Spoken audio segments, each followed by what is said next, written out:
Bonjour Yannick, aujourd'hui je reçois Bruno Sanchez, un habitué des plateaux de Taoui FM. Bonjour Bruno. Bonjour Martine, bonjour à tous. Et Arnaud Bélanger qui revient puisqu'il était déjà venu. Bonjour Arnaud. Bonjour Martine, bonjour à tous. Alors tu viens nous présenter un petit peu le programme escrime, d'autant que médaille d'or. On est en plein dans les Jeux Olympiques, on a été quand même titulaire d'une médaille d'or et de médailles d'argent et de bronze, donc aujourd'hui nous sommes en plein Jeux Olympiques et ça, je pense que ça va faire du bien pour les petits Polynésiens. Vous avez remarqué, Martine, que dans les équipes de France, il y a quand même plus de 55% des membres des équipes de France, fleuret, épée, sabre, hommes et femmes, qui sont ultramarins. Vous l'avez vu. Donc aujourd'hui, place à la Polynésie, avec le travail d'Arnaud Bélanger qui vient d'arriver, en tant que directeur technique fédéral. Eh ben, on a notre but, c'est peut-être pas aller à Tokyo dans 4 ans, c'est sûr, mais en tout cas, on va mettre tout en place pour que les Polynésiens, à l'instar de ceux qui font du taekwondo, puissent aller pour les chances de la Polynésie plus tard, quoi. Donc, vive l'escrime en Polynésie, et voilà, on va démarrer. Arnaud, toi, à quoi consiste ton rôle, ton nouveau rôle ? Alors, mon nouveau rôle, ça va être de structurer toute la formation, donc que ce soit la formation de cadre, la formation d'arbitre, m'occuper du haut niveau, de mettre en place une sorte de cellule un peu de pôle avec détecter les Polynésiens, pour essayer de monter le niveau, d'essayer à travers les compétitions qu'on peut faire en France, en Nouvelle-Zélande, en Australie, montrer que les l'escrime polynésiennes peuvent être présentes comme l'a dit Bruno, c'est-à-dire que le potentiel des ultramarins est très reconnu. Donc en même temps, je vais m'occuper d'une nouvelle salle qu'on ouvre dès la semaine prochaine dans l'école de la mission. Donc le Aito Papeete Escrime, et on réouvre le club de Taravao, donc pareil à partir de la semaine prochaine au collège de Taravao. Donc c'est bien, vous occupez Tahiti. 4 communes pour l'instant, 5 clubs, 4 communes. Moi-même, il y a de la demande. Au Tiki Club, on ouvre demain, mercredi et vendredi. Et la salle d'armes d'Artagnan, le samedi matin, reprend le 27 août, c'est que les samedis. Alors, il faut dire où se situe. Alors, les Fines Lames d'Aroué, par exemple, c'est à Aroué. Les Fines Lames d'Aroué, on ouvre la semaine prochaine, mardi et jeudi. Où ça ? Dans le lycée Samuel Rapoto. La salle qui est présente depuis 2006, ça fait donc la 11e année que nous ouvrons, c'est au lycée hôtelier, c'est le Tiki Club, le mercredi et le vendredi, ainsi que le samedi, salle d'armes d'Artagnan. Après les mousquetaires de Taravao, vas-y Arnaud, c'est quand ? Donc au collège de Taravao, ça sera le mardi et le jeudi, pour l'instant de 16h à 20h, voilà. Où on essaie d'avoir des créneaux larges de manière à pouvoir avoir des créneaux pour toutes les catégories d'âge. Et sur le nouveau club de Papeete qui se situera à la mission, ça sera le lundi et le mercredi, toujours pareil de 16h à 20h. Voilà. Et Arnaud a parlé de formation, c'est essentiel. Qui dit développement dit formation. On ne peut pas être sous tous les fronts. Nous sommes 2, c'est déjà énorme qu'on fasse 5 clubs. Si nous voulons, et c'est un de nos projets, aller sur Moorea par exemple, obligatoirement, Arnaud devra former un aide-moniteur ou un moniteur, et plus s'il ne le faut, qui passe ses diplômes d'État, parce qu'il faut absolument mettre des cadres partout. Notre grand objectif, c'est que l'escrime soit présente dans tous les archipels. Elle peut être présente par rapport aux écoles, où on peut former les maîtres volontaires, mais au niveau des clubs, monter un club à Moorea, à Raiatea ou à Bora Bora, comme on a envie de le faire ces prochaines années, il vient d'arriver, on va pas tout bousculer. Et ben, c'est important de former des cadres qui pourront s'occuper de ces clubs. Sinon, on pourra pas avancer. Donc voilà, c'est comme ça qu'on voit les choses. Mais pourquoi par exemple l'escrime à l'école, c'est pas dangereux ? Pas du tout. On a un succès fou parce que d'abord on a du matériel adapté et l'escrime n'est pas dangereuse en elle-même quand on garantit les consignes de sécurité.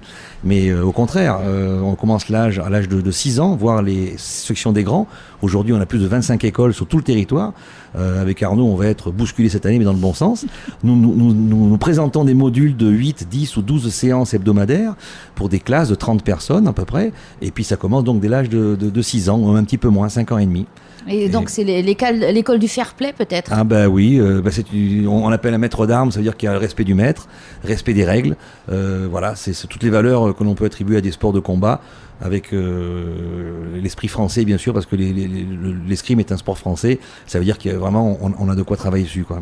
Et puis on rentre pleinement dans les critères que l'éducation nationale met en place, c'est-à-dire en termes de coordination, de latéralisation, de toutes les sphères cognitives. Enfin voilà, ça c'est tout le jargon de l'éducation nationale.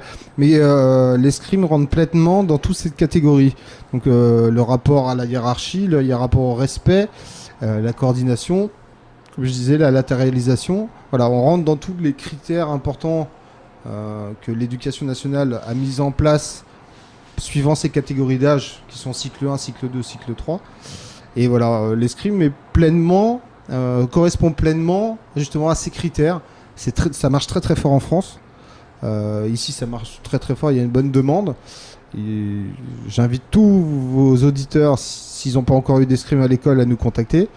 Mais voilà, c'est vraiment quelque chose... Vous avez encore de la place ? Un petit peu, oui, pas de problème. On a 7 périodes à remplir quand même. 7 périodes, c'est beaucoup. Alors je rebondis, il n'y a pas que l'escrime sportive. Grâce à la compagnie Champagne, on présente aussi l'escrime artistique. On a un gros projet, c'est Cendrillon en novembre-décembre cette année. Et après Molière, on fera Monsieur Jourdain, on va rigoler. Donc l'escrime est aussi, peut être sportive, mais aussi artistique sur les planches grâce à Martine, à Catherine et à Kidi. On va être aussi sur les planches dès la fin de l'année. Oui, d'autant que maintenant ça devient une habitude d'inclure toujours des on en est à la 7e, Martine, voilà. 7e séance, 7e pièce, c'est super. Et ça plaît toujours autant aux gosses. Ah bah oui, l'engouement Et même aux grands. voilà, c'est super, c'est très fédérateur, on est gagnant-gagnant, parce que je pense qu'on a eu pour Shakespeare au moins 6000 visiteurs sur plusieurs jours, et ils ont pu voir qu'il y avait de l'escrime à Tahiti, ils étaient contents comme tout, ils ont pris des flyers, et ça a rempli un peu nos clubs. C'est un petit peu l'objectif, le prosélytisme via le théâtre. C'est parfait, on est gagnant-gagnant. Culture, alors, sport et culture. La grande nouveauté cette année, Martine, tu n'es pas au courant, bien sûr, on ne parle pas que de nous tout le temps. Nous sommes fédération, c'est pas rien. Fédération, nous avons la délégation du service public, et ce pour 4 années. Nous sommes agréés par le territoire, c'est pas rien non plus. Ce qui nous donne droit, quand même, à pouvoir présenter les couleurs de la Polynésie maintenant au sein de l'OFC, c'est la Confédération océanienne d'escrime. On ne pouvait pas le faire avant, maintenant nous le sommes. Le COPF aussi a très bien joué sa partie. Et donc on peut aller avec nos petits, de 13, 15, 16 et voire plus grands, à Auckland. On a prévu déjà un déplacement à Wellington, si tout se passe bien, au mois d'octobre. On va faire les Océania cadets comme on a fait en 2011 avec 11 personnes. En 2015, on est parti à 11 petits cadets. Donc on va essayer de faire la même chose. Vous êtes parti à Nouméa, pendant 10 jours, on a ramené la médaille de bronze face à l'Australie. On s'est bien comporté. Oui, qui sont quand même beaucoup plus nombreux pour avoir oui, des. Donc c'est une autre nation, voilà. Voilà, c'est bien. Voilà. Tahiti étant un petit pays, c'est bien de pouvoir ramener une médaille de bronze face à un grand pays beaucoup plus peuplé quand même. Qui dit fédération dit reconnaissance du pays. Puis aussi, nous les vétérans, Jean Cuneo cette année a fait une performance digne de ce nom. Il est arrivé sur le podium, 3e dans sa catégorie, c'est magnifique. Carrément. Et oui. Et donc si nous avions été Ligue, ce que nous ne sommes pas, il aurait participé à la Coupe du Monde, au championnat du monde pour la France. Mais comme nous sommes un pomme, vous le savez tous, et puis on n'a pas pu participer, mais il avait les capacités techniques de représenter Tahiti. Oui, c'est magnifique. C'est pour bien montrer qu'il y a des gens, des cadres de qualité, quoi. Oui. C'est pas pour faire mumuse. Non, les petits jeunes sont partis au championnat de France minime cette année, on en a amené 3. Bon, ils sont confrontés à un public vraiment assez exceptionnel. On va refaire avec Arnaud un déplacement au mois de juin, avec 3 ou 6 petits d'ici, et ainsi de suite. Tous les ans, on va sortir le maximum de personnes. On a commencé en 2009 les Océania qu'on a gagné à Tahiti avec Claude Noël. Ouais. Et depuis 2009, chaque fois que l'on sort du territoire, ça fait 6 fois maintenant, on ramène toujours une médaille. Donc on va essayer de faire perdurer le système. On a vraiment envie. Alors vous savez, de 2 personnes potentiellement exportables en 2009, on en est à 32.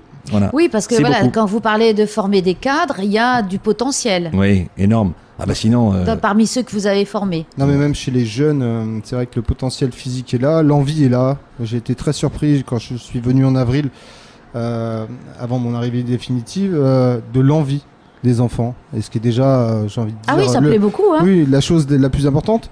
Puis l'envie de faire de la compétition, la capacité physique, on va dire, adaptée au sport est là. L'envie est là.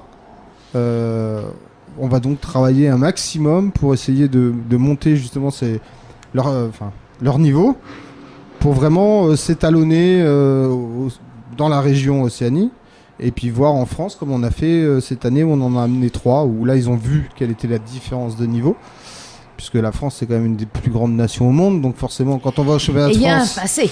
Oui. Avec tous les duels et Tsuta, les romans de cap et d'épée, il y en a qui se sont entraînés. Alors on parle d'escrime sportive, d'escrime artistique, il faut parler aussi de l'escrime loisir. J'ai eu dans nos clubs, nous avons des parents d'élèves qui se sont mis à l'escrime et j'invite tout le monde à venir gratuitement faire 1, 2, 3 séances d'essai avant de prendre sa licence et sa cotisation. Il faut venir essayer l'escrime, c'est un sport passion. J'ai testé, voilà. on s'amuse on a bien. fait l'escrime artistique ensemble, vous savez, hein, tu te rappelles? Voilà, et ben donc les parents, les grands, ceux de plus de 20 ans, venez dans nos 5 clubs, on aura un créneau pour vous, on va pas vous mettre en compétition tout de suite, on va pas partir en Australie, mais on va faire de l'escrime loisir. Et pour ceux qui veulent dévier tranquillement vers la compétition, s'ils ont la capacité et l'envie, on le fera. Mais ce n'est pas que de la compétition. Ouvert, et les enfants qui ne veulent pas, Martine, je te coupe, parce que les enfants de 10-11 ans, quand ils ne veulent pas faire de compétition, on les force pas du tout. Oui, j'en connais un comme ça. Oui, moi quelques-uns aussi, merci. Donc on ne force pas les gens, on accompagne les gens. Oui, voilà, c'est aussi, ça doit rester pour le plaisir. Il y en a qui n'aiment pas faire de la compétition. C'est fantastique. Alors, à part ça, qu'est-ce que vous avez? Parce que c'est touffu, hein, tout ce que tu m'as amené comme donc on va démarrer nos cours. Alors, des nouveautés cette année, on fait de l'escrime dans des établissements privés, des établissements scolaires non privés. On donne des cours au cours Benoît, ça c'est bien, un cours bilingue. On fait des cours dans les garderies maintenant toutes les semaines à Calimero. On fait des after school à l'école Sainte-Thérèse. On va commencer la semaine prochaine 3 après-midi d'after school. Donc des nouveautés qui viennent en plus avec nos écoles entre guillemets normales qui nous sollicitent pour que nous puissions venir de Taoutira au PK0. Arnaud a au moins 300 élèves qui l'attendent à Taoutira et puis jusqu'à Papeete, on fait le tour de l'île et la mission d'Arnaud c'est de trouver des écoles encore plus que l'année dernière où on était quand même à 22 écoles. Voilà, c'est magnifique. Et comment fait-on pour s'inscrire? Alors, pour vous joindre, pour s'inscrire. www.tahiti-escrime.com. Ça, c'est un site de la fédération où il y a les fiches d'inscription. On peut télécharger, il y a les renseignements. Mon numéro de téléphone, Bruno, 87 728 606. Tu devrais le dire encore plus vite. Oui, parce que tu me donnes des... Non, mais je te demande. 87 728 606. Arnaud, 728 606. Et moi, Arnaud, donc 87 32 99 78. Voilà. On a des Facebook, on a 3 Facebook, on a Escrime Tiki Club, on a aussi le Aito Papeete Escrime et Clément Riotard a ouvert à Rouet, comment ça s'appelle, les films d'Arouet. Il vient d'ouvrir le Facebook, je suis très content. De toute façon, quand on tape Escrime Tahiti, il y a Arnaud et Bruno qui sautent du clavier. Bam, bam, bam, non, mais j'en ai pris un dans l'œil, ça fait gaffe. Avec nos épées, alors nos les tarifs sabres. Un peu quand on veut inscrire, les tarifs pour les enfants. La fourchette entre 30 et 45 000 à l'année, on paye en 3 fois, c'est 33 semaines, donc à arriver, c'est pas très cher puisque nous fournissons le matériel technique, nous pouvons louer, ou les parents peuvent acheter, mais c'est pas la peine parce que les enfants grandissent, nous louons la tenue à l'année, autour de 5 000 francs, je pense que c'est raisonnable, mais étalé sur 33 semaines, l'escrime est un sport qui est relativement bon marché. Voilà. Et puis libre à eux de venir, plus que de raison, on organise des compétitions, 3 compétitions minimum, voire un tournoi Air Tahiti Nui, notre sponsor numéro 1, sans qui on pourrait jamais aller en France comme on va cette année. Merci Toria Cola. Et puis on va maintenant faire des compétitions dans les clubs. On va faire la mission Taravao et Arouet. Donc ça fait 5-6 compétitions potentielles dans le même prix pour ceux qui veulent. Donc voilà, c'est très raisonnable. Parce que quand il y a compétition, il faut payer en plus? Non, justement, on a pris la liberté avec Arnaud de la position de ne pas faire payer en plus. Voilà. En France, il faut payer pour chaque compétition, mais c'est gratuit, pas cher. Voilà. Non, ici, voilà, on a pris cette décision c'est un échange, un partage. On est sur une petite île. Et puis bon, au moins, ça permet aussi aux enfants et aux personnes de se confronter à la compétition. On est 200 personnes lors des championnats de Polynésie. Attention, il y a 130 participants plus les parents. Dans le parking du lycée hôtelier, on était à peu près 190-200. Quelle effervescence, si vous venez. Bien. Les championnats de Polynésie, c'est le mois de mai l'année prochaine. Donc, rendez-vous est pris. Alors déjà, à partir de demain. Ah oui, on démarre. Et puis donc, courez vous inscrire sur les sites. 5 clubs, oui. Alors, on va se dire au revoir et à bientôt. Merci Martine. Merci Martine, merci à tous. Venez nous voir.